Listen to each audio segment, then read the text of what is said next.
Alexis Carrel, qui a reçu le prix Nobel de médecine, dit dans son livre « L'humain, c'est inconnu ». Il se peut que de nos jours, la prière soit la plus grande énergie potentielle qui produit de l'activité. En tant que médecin, j'ai eu beaucoup de patients auxquels les médicaments n'ont pu porter remède, signe d'impuissance et d'incapacité de la part de la médecine, tandis que la prière les a guéris de leur maladie. D'après les recherches de l'Université du Michigan, la dépression et le stress se présentent en moindre importance chez les pieux. Selon les résultats de l'Université Rush à Chicago, le taux de mortalité prématurée parmi les personnes qui prient régulièrement est d'environ 25% de moins que ceux qui sont sans conviction religieuse.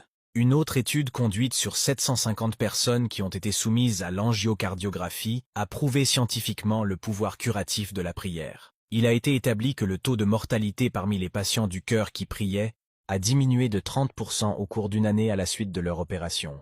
En effet, la prière est une gymnastique harmonieuse qui passe par la position debout, l'inclination, la prosternation et la position assise. Il a été constaté que les 5 prières quotidiennes produisent les mêmes changements physiologiques que ceux produits par une marche à pied, à une vitesse de 5 km/h.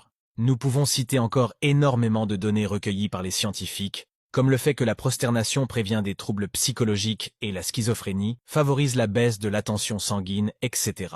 Je vous mets en description les références de toutes ces études.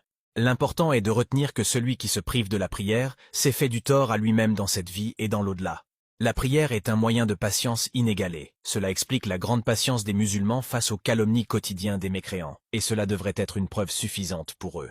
Mais celui qu'Allah égare, tu ne trouveras personne pour le remettre sur le droit chemin. Ce qui sépare le croyant du mécréant, c'est la prière.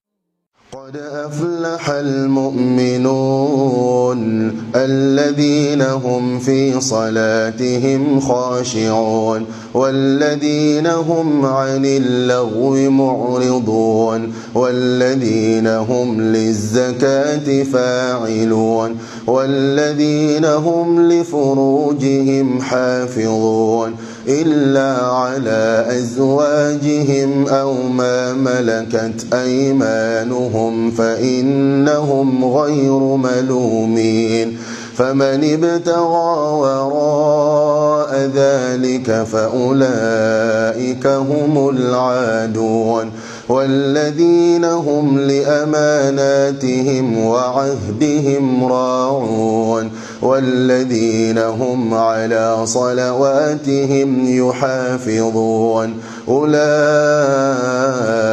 هم الوارثون الذين يرثون الفردوس هم فيها خالدون.